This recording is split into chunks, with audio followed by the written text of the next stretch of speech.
Meron akong classmate noon nung grade 7, sobrang obvious na may gusto siya sa akin, pero ang bobo ko lang, hindi ko agad na-realize.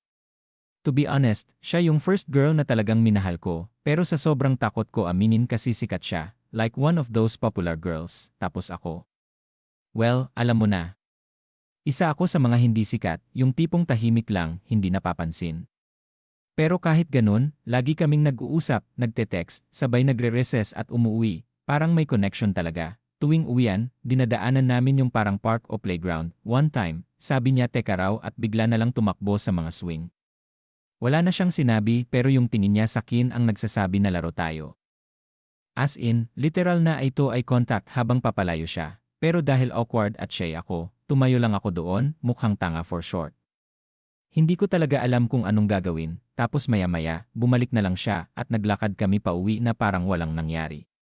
After nun, hindi na siya sumasabay sa akin umuwi, wala na yung dating bonding, doon ko na-realize, walang ya, ang laki ng sablay ko. Nagbigay pa siya ng ibang hints dati, pero yun talaga yung pinakatumatak sa akin. After that, wala na akong nagustuhang girl na katulad niya. Hanggang ngayon, friends pa rin kami sa Facebook, pero kahit isang hi hindi ko matype, hindi ko kayang kausapin siya ulit.